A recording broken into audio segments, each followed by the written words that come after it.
Ayan mga kayan, so dito sa Spain, hindi masyadong malaki ang kanilang cost of living. So nakadepende din kasi ang cost of living sa bansa. Kung mas malaki ang sahod mo, mas malaki din ang cost of living. Pero dito sa Spain, hindi po kalakihan ang kanilang cost of living compare po sa ibang bansa. Ayan. So dito, ipapakita ko sa inyo, nag-grocery ako. Ayan. Do you know that it's worth only 35 euro? Lahat-lahat ng ito, 35 euro. So ipapakita ko sa inyo kung anong pinamili ko.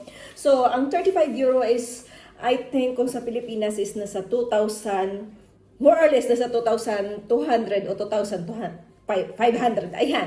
So, ito ang pinamili ko. Ipapakita ko sa inyo bakit worth 35 euro lang siya. Ayan. So, ipapakita ko sa inyo lahat ng mga pinamili ko kung gaano karami. Ayan. So, kikuman. Bumili ako ng kikuman para sa pang-adobo or ano pa, yung mga kung anong lulutuin ko kasi mag-aadobo ako mamaya ng manok. Ayan. So, kikuman.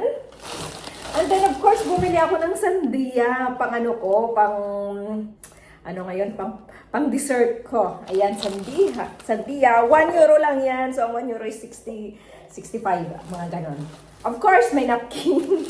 Bumili din ako. So, kung kita nyo, magdami. And then, salad. Kasi, of course, huwag tayong palaging rice. Dito kasi, healthy living kasi dito sa Europe. Ayan. So, next is, of course, yung kanilang sibuyas. Magkano lang naman itong sibuyas? Mura lang. Siguro nasa 1 euro mahigit lang. Ayan. And then, ito, of course, limon, kasi gusto ko sa adobo ko is limon yung ilalagay ko, hindi yung soka. Ayan.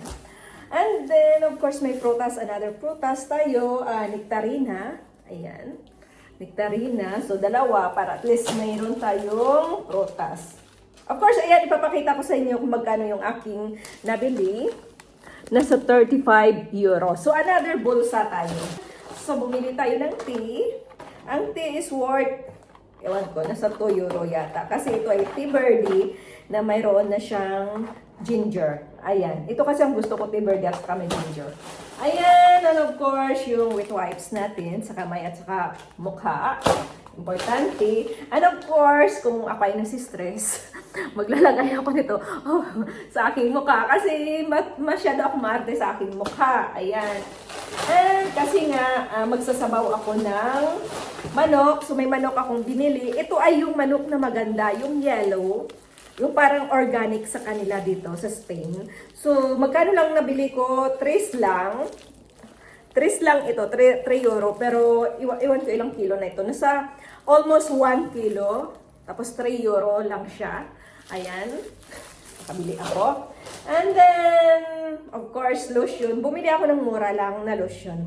Kasi dito kami sa dagat ngayon. So, bumili lang ako ng mumurahin. Nasa 1 euro lang itong lotion na ito. Ayan, and then, of course, kasi nga mag-adobo tayo, may ahos din ako. And then, of course, kasi gusto ko masarap yung kain ko, yung pinakamagandang rice dito sa Spain ay SUS. Yan. Itong brand na to, ito ang magandang rice dito sa Spain. So, gusto ko masarap yung kain ko. Ayan. Yun naman. Food is life. And then, of course, dito, mayroon akong biniling dalawang parang seafoods. Ayan, seafoods. So, bumili ako ng Nicora. Alam nyo, ang Nicora kasi mahal siya na na crab. Ayan, bumili ako kasi naminis ko yung crab. Ayan, ipapakita ko sa inyo. Ayan. So, bumili ako ng crab. Pero ano na siya, na boiled na nila. This one is Nicora na crab. Ayan. So, medyo may kamahalan siya. Pero, pasok naman sa budget. At 3 lang peraso ang binili ko. Ayan, para lang makatikim tayo at makakain. Kasi mahirap din ang bonggang kain. Ayan, and then, ito, bumili ako ng 1/4 lang. Ayan, papakata ako sa inyo. Ayan, hindi ko alam ang pangalan. Nakalimutan ko ang pangalan. Ayan. Bumili ako nito. Ayan. Mga 1/4 lang. Maliit lang. Nagbili ako ng tinta niya para masarap. O, diba? Mag-adobo ako.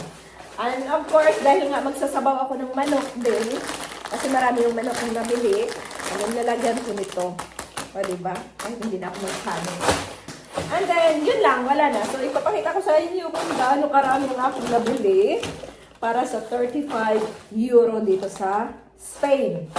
Ayan yung mga pinamili ko for 35 euro lang dito or 2,200 to 500 pesos kung ibibilangin natin sa peso. Ayan, yan ang mga pinamili ko. O, di ba? May manok na ako. May ano pa ako, seafoods pa ako. O, crab yan, crab at saka, nakalimutan ko talaga. Alam ko na pala kung ano yun. Squid pala. Chipperoni sa squid. Ayan. Kasi i-adobo ko siya. I-adobo ko yan. Ayan. So, yun lang. Yan ang mga pinamili ko for 35 euro. So, kung i-compare nyo sa ibang bansa dito sa Europe, nasa sa inyo na kung saan ba talaga mas mura. Pero para sa akin, mas mura po ang Spain pagdating po sa mga bilihin. Ayan. So, medyo mura ang cost of living nila. Hindi, kaso lang yung sweldo nila hindi masyadong kataasan. Pero okay na. Huwag na kayo magreklamo dyan. Basta may trabaho at makakain ng maganda. Masarap. Di ba? Please subscribe my YouTube channel, Miles Habila. Ayan. For more information about dito sa Europe. Ayan.